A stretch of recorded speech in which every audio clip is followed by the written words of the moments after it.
ಅಣ್ಣ, ಅತ್ತಿಗೆ ಅತ್ತಿಗೆ.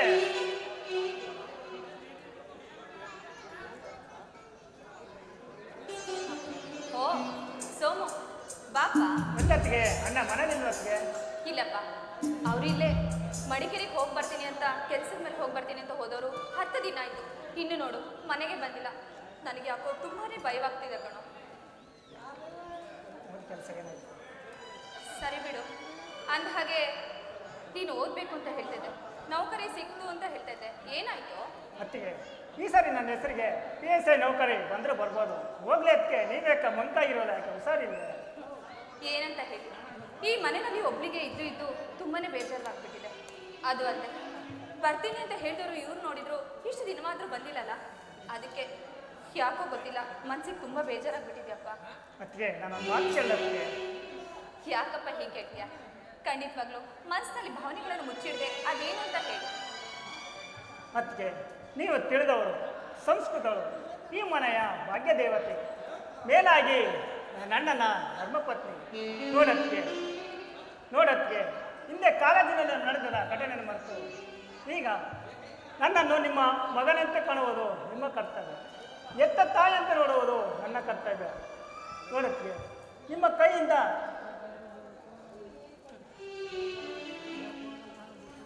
ಚಿಕ್ಕವನಿಂದ್ರ ಚಿಕ್ಕಂದ್ರೆ ನನ್ನ ತಾಯಿಯನ್ನು ಕಳೆದುಕೊಂಡು ನನ್ನ ತಾಯಿ ಕೈ ತುತ್ತನ್ನು ಬರ್ತಿದ್ವಿ. ನೀವು ಮುಂದೆ ಮಗುವಿನ ತಾಯಾಗೋದು, ನಿಮ್ಮ ಕೈಯಿಂದ ಊಟ ಮಾಡಿಸಿ ನನ್ನ ತಾಯಿ ಮಾಂಸದ ಮುಂದೆ ಮಗಲಾಡಿಸಬೇಕಮ್ಮ. ಯಾಕಪ್ಪ ಇಷ್ಟೊಂದು ನೊಂದ್ಕೊಂಡು ಮಾತಾಡ್ತೀಯ? ಅದಕ್ಕೆ ಅಂದ್ರೆ ಅವಳು ತಾಯಿ ಸಮಾನ ಅಂತ ಹೇಳ್ತಾರೆ. ಹೀಗಿರ್ಬೇಕಂದ್ರೆ ಅದೆಲ್ಲ ಮುಗ್ದೋಗಿರೋ ಕತೆ. ಇನ್ನು ಯಾವತ್ತಿದ್ರು ನೀನು ನನ್ನ ಮಗನೇ. ನೋಡು, ನಿನ್ ತಾಯಿ ಇಲ್ಲ ಅನ್ನೋ ಕೊರಗು ಖಂಡಿತವಾಗ್ಲೂ ನಿನ್ ಮನಸ್ಸಿಗೆ ಬರ್ಬಾರ್ದು. ನಿನಗೆ ಊಟ ತಾನೆ, ತಾನು ತಗೊಂಡು ಬರ್ತೀನಿ. ಸರಿ, ಹೋಗಿ ಕೈ ತೊಳ್ಕೊಂಡು ಬಾ, ಊಟ ಮಾಡ್ತೀನಿ.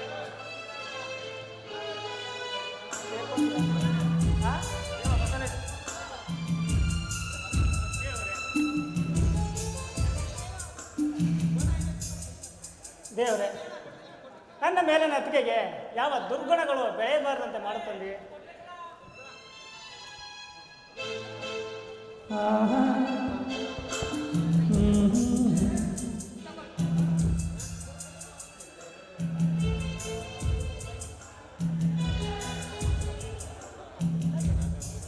ಸೋಮು, ಏನು ನಡೆಸುತ್ತಿರೋ ಹೊಲಸಾಟ?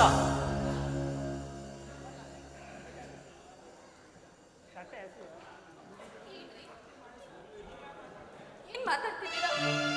ಯಾಕೆಲ್ಲ ಮಾತಾಡ್ತಿದ್ದೀರಾ?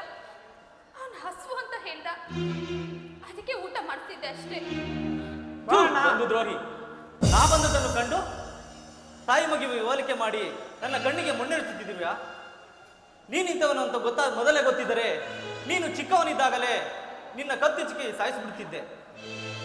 ಏನೇ ಬಿಕಾರಿ ಎಣ್ಣೆ, ನಾನು ಮನೆಯಲ್ಲಿಲ್ಲದಿದ್ದಾಗ ನನ್ನನ್ನೇ ಮದುವೆ ಮಾಡಿಕೊಂಡು ನನ್ನ ತಮ್ಮನೊಂದಿಗೆ ಸರಸಲ ಪಾಡುತ್ತಿದ್ದೇನೆ ಜಾರಿಣಿ. ಬೇಡರಿ, ದಯವಿಟ್ಟು ಹಾಗೆಲ್ಲ ಮಾತಾಡ್ಬೇಡಿ. ನೋಡಿ, ನನ್ನ ಮಗ ಸಮ್ಮನ ಹಸು ಅಂತ ಹೇಳ್ದ, ಅದಕ್ಕೆ ನನ್ನ ಕೈಯಾರೆ ಅವನಿಗೆ ತಾಯಿಯಾಗಿ ನನ್ನ ಕೈಯಿಂದ ತೊತ್ತೊಡಿಸ್ತೇನೆ. ಅದು ತಪ್ಪ? ಅದಕ್ಕೆ ಬಾಯಿಗೆ ಬಂದಂತೆ ಮಾತಾಡಿದ್ರೆ ಆ ದೇವರು ಕೂಡ ಕ್ಷಮಿಸಲ್ಲ ರೀ, ಕ್ಷಮಿಸೋದಿಲ್ಲ. ದಯವಿಟ್ಟು ನನ್ನ ಮೇಲೆ ಈ ರೀತಿಯ ಅಪವಾದನ ಹೊರಿಸ್ಬೇಡ್ರಿ, ಹೊರಿಸ್ಬೇಡಿ. ಅಣ್ಣ, ದೇವತೆ ನನ್ನ ಅತ್ತಿಗೆಗೆ ಜಾರಣಿ ಎಂದು ಸಂಬೋಧಿಸೋಣ ನಿನ್ನ ಪವಿತ್ರ ಬಾಯಿಂದ. ಈಗೇನು ನಡೆಯಬಾರ್ದಂತ ಕಡೆ ನಡೆದಂತು ಈ ಥರ ಹುಚ್ಚಿನಂತೆ ವರ್ತಿಸೋಣ. ಬಂದವನು ಈ ರೀತಿ ಮಾತಾಡ್ಬೇಕಾರೆ ನಿನಗೇನು ಹುಚ್ಚು ಹಿಡಿದಿದ್ದೇನಣ್ಣ? ಜಾರಣಿ ಎಂದು ನುಡಿಯೋದ್ರಣ್ಣ ನನ್ನ ಅತ್ತಿಗೆಗೆ. ಓಹೋ, ಮಹಾಸತಿ ಅನುಸೂಯೆ, ಇವನೊಬ್ಬ ಸತ್ಯ ಹರಿಶ್ಚಂದ್ರ. ನೀನು ಪಶು ಜಾತಿಯಲ್ಲಿ ಜನಿಸಬೇಕಿತ್ತು, ಅಪ್ಪಿ ತಪ್ಪಿ ನನ್ನ ತಮ್ಮನಾಗಿ ಜನಿಸಿಬಿಟ್ಟೆ.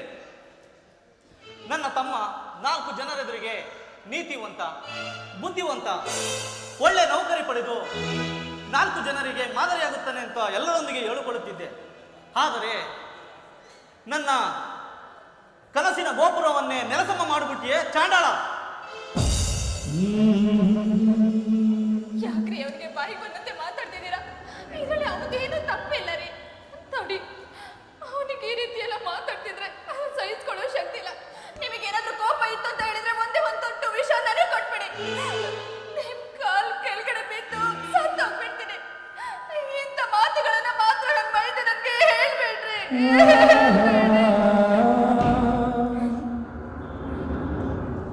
ಸೋಮು, ಎಷ್ಟೇ ಆದರೂ ನಿನ್ನ ಪ್ರೇಯಸಿ ಅಣ್ಣನಿದ್ದಾಗ ಮಗ ಅಣ್ಣನೆಂದು ಸಂಬೋಧಿಸಿ, ಅಣ್ಣನಿಲ್ಲದಿದ್ದಾಗ ರೆಕ್ಕೆ ಬಿಚ್ಚಿ ಅಕ್ಕಿಯಂತೆ ವರ್ತಿಸಿ, ಅಣ್ಣನಿಲ್ಲದಿದ್ದಾಗ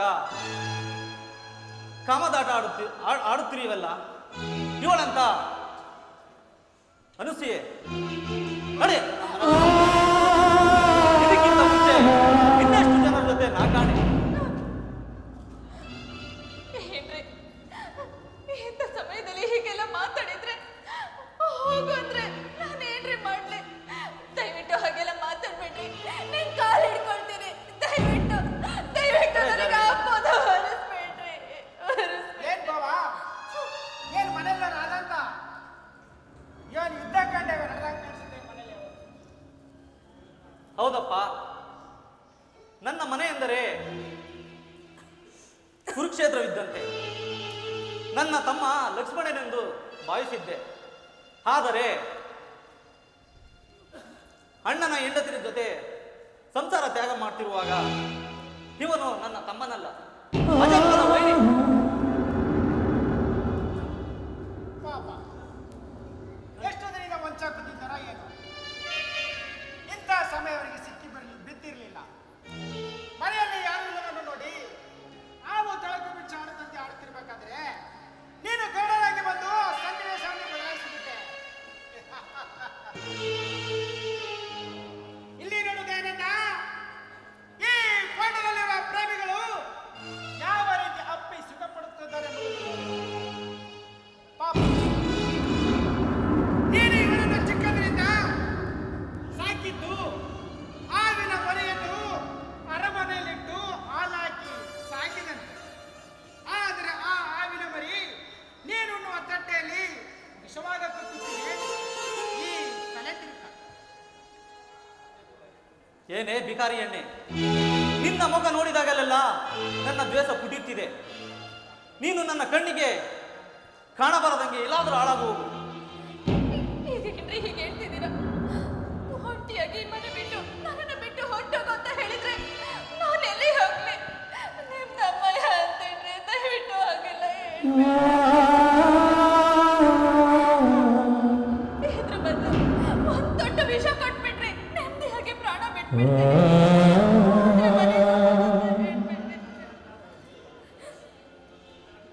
ಬದುಕಬೇಕೆಂಬ ಆಸೆ ನಿನಗಿದ್ದರೆ ವೇಸರ ಮನೆಗೆ ಹೋಗಿ ಸೇರಿಕೋ.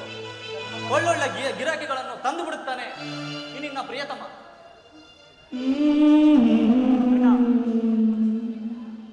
ಅಣ್ಣ ಏನಂದೆ? ನನ್ನ ಅತ್ತಿಗೆನು ಕುಳೆ ತಂಬಿಸಿದೆ ಅಣ್ಣ. ಅಣ್ಣ ಬೇಕಾದ್ರೆ ನಾನೇ ಮನೆ ಬಿಟ್ಟು ಹೋಗ್ತೀನಿ ಅಣ್ಣ. ದೇವತಂದೆ ನತ್ತಿಗೆನು ಮನೆ ಬಿಟ್ಟು ನೂಕೋದ್ರಿಂದ ನಿನ್ನ ಬಾಯಿಂದ ಹೇಳಣ್ಣ. ನಾನು ಏನು ಹೇಳಿದ್ರು ನಿನ್ನೆ ನಂಬೋವರಿಲ್ಲ. ಬಿಡು, ನಾನೇ ಮನೆ ರಾಸ್ಕಲ್. ಬಿಟ್ಟು ಹೋಗ್ತೀನಿ ಅಣ್ಣ. ಈ ವಿಶಾಲ ವಿಶ್ವದಲ್ಲಿ ದುಡಿದು ಜೀವಿಸಿக்கிறಣ್ಣ. ಆದ್ರೆ ತಪ್ಪು ನುಡಿದರೆ ಅಣ್ಣ ಅತ್ತಿಗೆ ನಾನು ಕೀಳು ಮಟ್ಟಿಗೆ ಬಂದಿದ್ದು. ಈ ಸತಿ ಸಾಧನೆ ಮಾತನಾಡಿದ ತಪ್ಪಿಗೆ ನಾನು ಕ್ಷಮೆ ಕೇಳಿಕೊಳ್ಳುತ್ತೇನೆ ಅಣ್ಣ, ಬಿಡು, ಕೇಳಿಕೊಳ್ಳುತ್ತೇನೆ. ಕತ್ತೋಳು.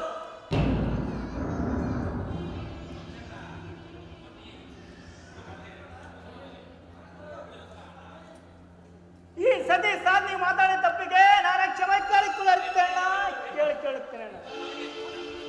ರಾಸ್ಕಲ್. ನನ್ನ ಅತ್ತಿಗೆಯನ್ನು ಹೊರ ಬಿಟ್ಟು ನೂಕುವುದೆಂದು ನಾನು ನಿಮಗೆ ಮಾಡಿದ್ದೆ.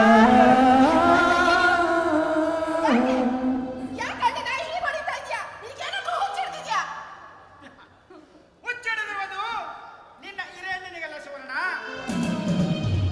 ನಿನ್ನ ಕಿರಿಯಣ್ಣ ಹಾಗೂ ನಿನ್ನ ಅತ್ತಿಗೆ ಇಬ್ಬರು ಸೇರಿ ನಿನ್ನ ಹಿರಿಯಣ್ಣನಿಗೆ ಹುಚ್ಚಿಡಿಸಲು ಮತ್ತನೆಗಳಿಗೆ ಕಟ್ಟುತ್ತಿರಬೇಕಾದರೆ ಸಿಕ್ಕಿ ಒದೆ ತಿನ್ನುತ್ತಿದ್ದಾರೆ.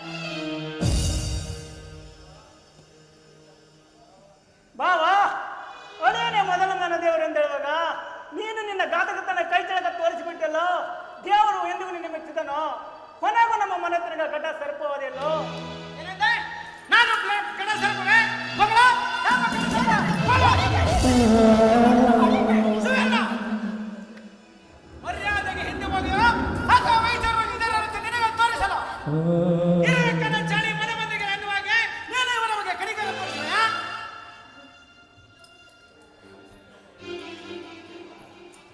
ಲೇ ಸೋಮು, ಎಷ್ಟೇ ಆದರೂ ಕಾಲೇಜಿನಲ್ಲಿ ಪ್ರೇಮಿಸಿ ಕಾಮಿಸಿ ಅಣ್ಣ ಇವಳು ತುಂಬಾ ಒಳ್ಳೆಯವಳು, ಒಳ್ಳೆ ವಿದ್ಯಾವಂತೆ, ನಿನಗೆ ಒಳ್ಳೆ ವರವಾಗುತ್ತಾಳೆ ಎಂದು ನನಗೆ ಮದುವೆ ಮಾಡಿಸಿ ಕೊನೆಗೆ ಪ್ರೇಮದ ಪೂಜಾರಿ ನೀನಾದಿಯಲ್ಲೋ. ರೆಡಿ ರಾಸ್ಕಲ್, ಹಣೆ ನನ್ನ ಮನೆ ಬಿಟ್ಟು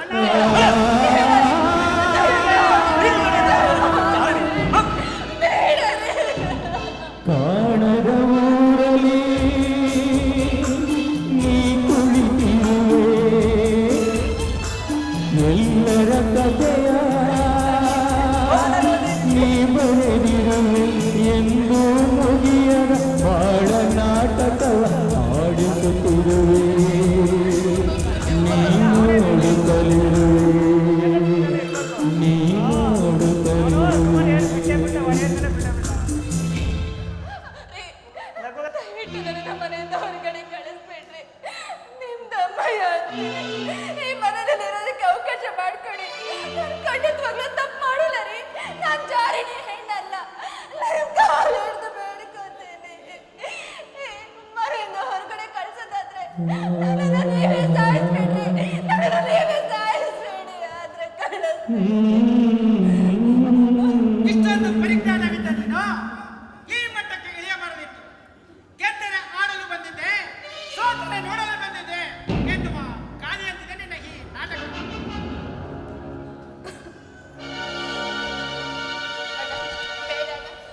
ನಿನ್ ಕೈ ಮುಗಿದು ಬೇಡ್ಕೊತೀನಿ. ಅದ್ಕೆನ ಮಾತ್ರ ಮನೆಯಿಂದ ಆಚೆ ಕಳಿಸ್ಬೇಡಣ್ಣ. ಪಾಪ ಅಣ್ಣ, ಅದ್ಕೆ ಗರ್ಭಿಣಿ ಅಣ್ಣ, ಅವಳನ್ನ ಮಾತ್ರ ಮನೆಯಿಂದ ಆಚೆಗೆ ಹಾಕ್ಬೇಡಣ್ಣ. ನಿನ್ ತಮ್ಮಯ್ಯ ಅಂತೀನಣ್ಣ. ಒಬ್ಬನಿಗೆ ಸೀರೆ ಉಟ್ಟು ಮತ್ತೊಬ್ಬನಿಗೆ ಹೂ ಮುಡಿದು ಇನ್ನೊಬ್ಬನಿಗೆ ಸೆರಸುವಾಸುವ ಇಂಥ ಸೂಳೆಯರು ಈ ಪ್ರಪಂಚದಲ್ಲೇ ಇರಲೇಬಾರದು. ನಡೆ ಜಾರಣಿ ನನ್ನ ಮನೆ. ಬೇಡರಿ. ನಾನೇನು ತಪ್ಪು ಮಾಡಿಲ್ಲ ಅಂತ ಹೇಳಿ ಒಂದೇ ಒಂದು ಅವಕಾಶ ಕೊಡ್ರಿ. ನಾನು ತಪ್ಪು ಮಾಡಿಲ್ಲ. ನೀವು ಈ ಮನೆಯಿಂದ ಹೊರಗಡೆ ಹೋಗೋದ್ರೆ ನಾನು ಎಲ್ಲಿ ಹೋಗ್ಲಿ? ನಾನು ಹೇಗೆ ಬದುಕ್ಲಿ? ಎಲ್ಲಾದರೂ ಹಾಳಾಗಿ ಹೋಗು. ಬೇಡರಿ. ನನ್ನ ಕಣ್ಣಿಗೆ ಒಂದು ನಿಮಿಷ ಕೂಡ ಕಾಣಬಾರದು. ಹೋಗು. ನೋಡ್ರಿ, ಎಲ್ಲಿಗೆ ಹೋಗಬೇಕೆ? ಇದ್ದೇ ಇದೆಯಲ್ಲ, ಮನೆಯ ಒಂದು ಕೆಟ್ಟರೆ ಅಕ್ಕ ಸಾಲಿಗರ ಮನೆ, ಮಣ್ಣು ಕೆಟ್ಟರೆ ಸ್ಮಶಾನ, ಹಾಗೆ ಹೆಣ್ಣು ಕೆಟ್ಟರೆ ಇದ್ದೇ ಇದೆಯಲ್ಲ ನಿನ್ನ ತವರು ಮನೆ. ನಿನ್ನ ತವರು ಮನೆಗೆ ಹೋಗು. ಎತ್ಕೋ ನಿನ್ನ ತಂಗಿ. ಬೇಡಣ್ಣ. ಅಲ್ಲಿಗೆ ಗರ್ಭಿಣಿ ಅಣ್ಣ. ನೀನೀಗ ಹೊರಗಡೆ ನೋಡ್ಬಿಟ್ರೆ ಪಾಪ ಅವಳು ಎಲ್ಲಿಗೆ ಅಂತ ಹೋಗ್ತಾಳಣ್ಣ.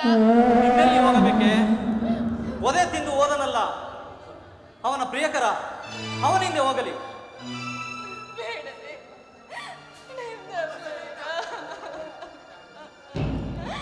ನನ್ನನ್ನು ಕಳಿಸ್ಬೇಡ್ರಿ. ಜೀವನ ಮಾಡೋಕ್ಕಾಗಲ್ಲ. ನನ್ನನ್ನು ಕಳಿಸ್ಬೇಡ್ರಿ ಅಂದ್ರೆ ನಾನು ಹೋಗಲ್ಲ. ಅದ್ಕೆ ನೀವಾದ್ರೂ ಹೇಳಿ.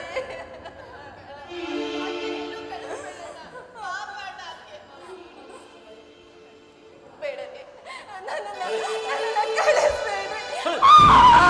ಈ ಬಾಳಲಿ ಶಾಂತಿಯಲ್ಲಿದೆ, ಬಿರುಗಾಳಿಯೇ ಬೀಸಿದೆ,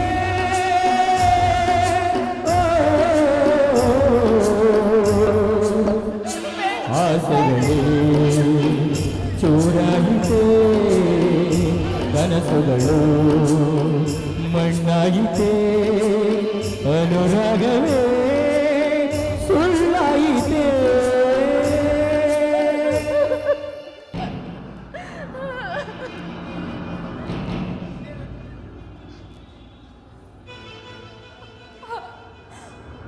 ಹಾಗಿದ್ರೆ ಹೇಳ್ರಿ,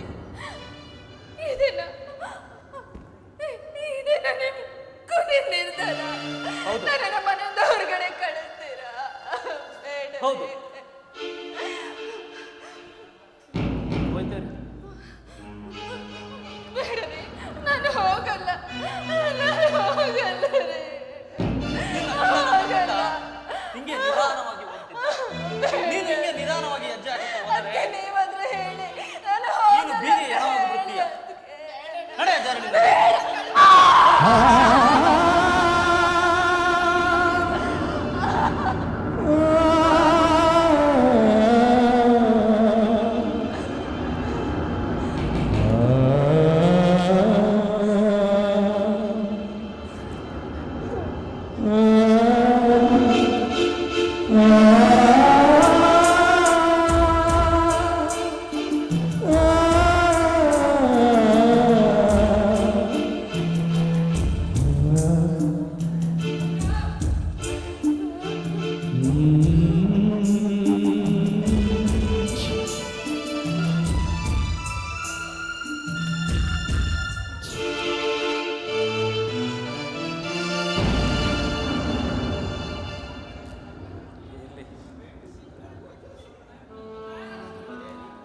ಅಯ್ಯೋ ದುರ್ವಿಧಿಯೇ, ನಾನು ಯಾವ ಪಾಪ ಮಾಡಿದ್ದೇನೆಂದು ಈ ರೀತಿ ಅಪವಾದ ಹೊರಿಸಿ 4 ಜನರೆದುರಿಗೆ ತಲೆ ಎತ್ತು ತಿರುಗದಂತೆ ಮಾಡಿದೆ. ತಮ್ಮನೇ ಅಣ್ಣನ ಸಂಸಾರ ಹಾಳು ಮಾಡಿದೆನೆಂದು 4 ಜನರಿಗೆ ಹೇಗೆ ಹೇಳಲಿ? ಅಪ್ಪ, ಇದನ್ನೆಲ್ಲ ನೋಡಬೇಕೆಂದು ಕಣ್ಣು ಮುಚ್ಚಿಕೊಂಡೆಯಪ್ಪ.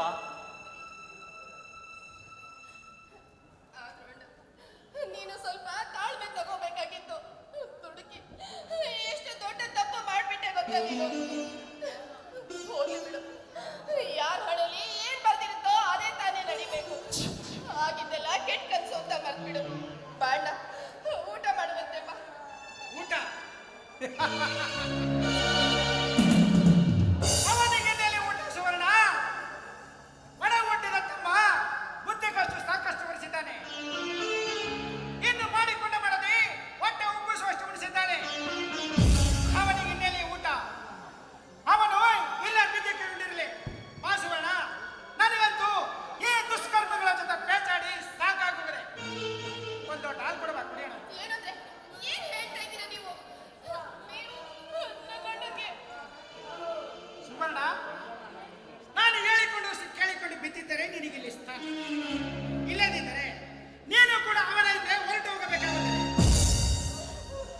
ಹೋಗಮ್ಮ, ಹೋಗು. ಪತಿಯ ಮಾತನ್ನು ಮೀರಿ ಪತಿಗೆ ವಂಚೆಯಾಗಿ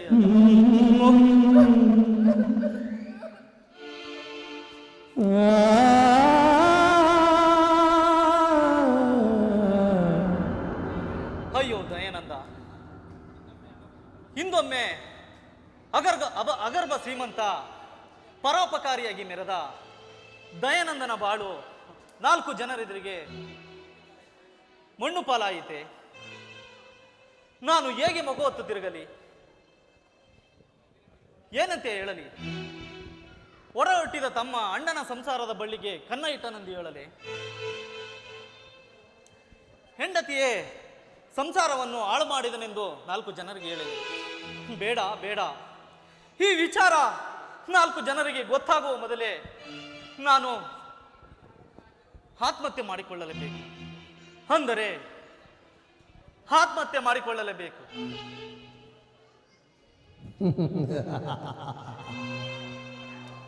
ಹೇ ದಯಾನಂದ್, ನೀನು ಆತ್ಮಹತ್ಯೆ ಮಾಡ್ತೇನೆ? ಅಯ್ಯೋ, ಸತ್ಯ ಏನು ಅಂತ ವಿಚಾರಿಸ್ತೆ. ನೀನು ದುಡುಕಿ ಈ ನಿರ್ಧಾರ ತಗೊಂಡು ಪವಿತ್ರ ಗರ್ಭ ಧರಿಸಿದ ನಿನ್ನ ಹೆಂಡಿನ ನಿನ್ನ ಕೈಯಾರ ನೀನೇ ಮನೆಯಿಂದ ಆಚೆಗೆ ಹಾಕಿ ನಿನ್ನನ್ನೇ ತಂದೆ ಅಂತ ತಿಳ್ಕೊಂಡಿರೋ ನಿನ್ನ ಒಡ ಹುಟ್ಟಿದ ತಮ್ಮ ಮೇಲೆ ಅಪವಾದ ಹೊರಿಸಿ ಅವನನ್ನು ಮನೆಯಿಂದ ಆಚೆಗೆ ಹಾಕಿ. ಇದು ನ್ಯಾಯನ? ನೀತಿನ? ಧರ್ಮನ? ನೀನೇ ವಿಚಾರ ಮಾಡುದ? ನೀನೇ ವಿಚಾರ ಮಾಡು. ಹೌದು, ಅಂದರೆ ನನ್ನ ತಮ್ಮ ನನ್ನ ಹೆಂಡತಿಯನ್ನು ಪ್ರೇಮಿಸಿದ್ದು ಸುಳ್ಳೆ? ಯಾರು ಪ್ರತ್ಯಕ್ಷವಾಗಿ ಕಣ್ಣಿಂದ ನೋಡ್ರು, ಪ್ರಾಮಾಣಿಸಿ ನೋಡ್ಬೇಕು ಅಂತ ಗಾದಿನೇ. ಏನು ಹರಿಯದ ಮುಗ್ಧ ಜೀವಿಗಳನ್ನ ಕಾಡಿನ ಪಾಲ್ ಮಾಡಿ ನೀನು ಜೀವನ ಮಾಡಿದ್ದು ಇವತ್ತಿಗೆ ಸಾರ್ಥಕವಾಯ್ತು. ನಿನ್ನಂತೆಯವನು ಬದುಕಬಾರದು. ಹೋಗು, ಬೇಗ ಹೋಗು, ನಿನ್ನ ಕೈಯಾರ ನೀವೇ ಆತ್ಮಹತ್ಯೆ ಮಾಡ್ಕೋ. ಹೌದು, ನಾನು ಬದುಕಬಾರದು, ಆತ್ಮಹತ್ಯೆ ಮಾಡಿಕೊಳ್ಳಲೇಬೇಕು. ಹೇ ಹುಚ್ಚ, ನಿಲ್ಲು. ಯಾರು ಹೇಳಿ? ನಾಳೆ ನಿನ್ನ ಹೆಂಡತಿ ಪವಿತ್ರವಾದ ಗರ್ಭದಿಂದ ಉದ್ಭವಿಸಿದ ಮಗು ಈ ಭೂಮಿಗೆ ಕಾಲಿಟ್ಟ ಮೇಲೆ ಈ ಸಮಾಜದಲ್ಲಿ ನಿನಗೆ ಅಪ್ಪ ಯಾರು ಅಂತ ಕೇಳಿದ್ರೆ ನೀನ್ ಹೆಂಡತಿ ಏನಂತ ಯೋಚನೆ ಮಾಡು. ಈ ಸಮಾಜ ಆಗಿದ್ದರೆ ಈ ಸಮಾಜದಲ್ಲಿ ಬದುಕಬೇಕಂದ್ರೆ ನಾನು ಆತ್ಮಹತ್ಯೆ ಮಾಡಿಕೊಳ್ಳಲೆ? ಬೇಡ ಬೇಡ ಬೇಡ ದಯಾನಂದ್, ಬೇಡ. ಈ ಸಮಾಜದಲ್ಲಿ ನೀನು ಬದುಕಿ ಜೀವನ ಮಾಡಬೇಕು.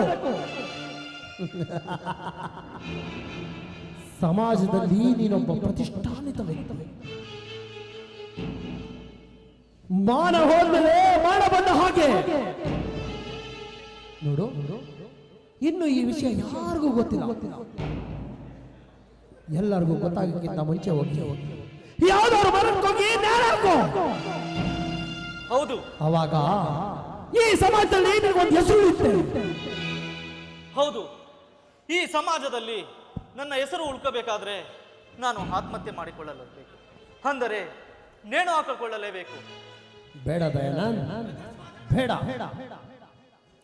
ತವರು ಮನೆ ಉಸಿರು ಅಂತ ನಂಬ್ಕೊಂಡಿರೋ, ನನ್ನ ಅಣ್ಣನೇ ಪ್ರಾಣ ಅಂತ ಅನ್ಕೊಂಡಿರೋ ನಿನ್ನ ತಂಗಿ ತಬ್ಬಳೆ ಅವಳ ಬಗ್ಗೆ ನೀನು ಬದುಕಬೇಕು ಅಂದ್ರೆ ಈ ಜಗತ್ತು ವಿಶಾಲವಾಗಿದೆ. ನಿನ್ನಂತ ಸಂಕಷ್ಟಕ್ಕೆ ಒಳಗಾದ ಬೇಕಾದಷ್ಟು ಜನ ಈ ಭೂಮಿ ಮೇಲೆ ಬದುಕಿ ಬಾಳ್ತಾ ಇಲ್ವಾ? ಮನುಷ್ಯನ ಗುಟ್ಟ ಮೇಲೆ ಬದುಕಿ ಬಾಳ್ಬೇಕು. ಹಿರಿಯರು ಗಾದೆ ಮಾತು ಹೇಳಿರೋ ಹಾಗೆ ಇರ್ಬೇಕು, ಇದ್ದು ಜಯಿಸ್ಬೇಕು. ಹೋಗು, ನಿನ್ನ ಜನ್ಮದ ಕಡೆ ಹೋಗು. ಹೌದು, ನನ್ನ ತಂಗಿಗೋಸ್ಕರನಾದರೂ ಹರೆ ಹೊಟ್ಟೆಯಾದರೂ ಉಂಡು ಜೀವಿಸಬೇಕು. ಹಾಗಾದರೆ ನನ್ನ ತಂಗಿ ಚೆನ್ನಾಗಿದ್ದರೆ ಅಷ್ಟು ಸಾಕು. ನಾನು ಸತ್ತು ಹೋದರೆ ಅವಳಿಗೆ ಯಾರು ದಿಕ್ಕು? ಇಲ್ಲಿ ಬಿದ್ದಿರುವ ಮುಸುರೆ ಅನ್ನವನ್ನು ತಿಂದು ಕಾಣದ ಲೋಕದಿ ನೀನು ಮೌನದಿ ಕುಳಿತಿಗೆ ಏನು ದಾರಿ ಕಾಣದೆ ಜೀವನೊಂದಿದೆ ಮೊರೆಯುವುದು ಕೇಳಿಸದೇನು.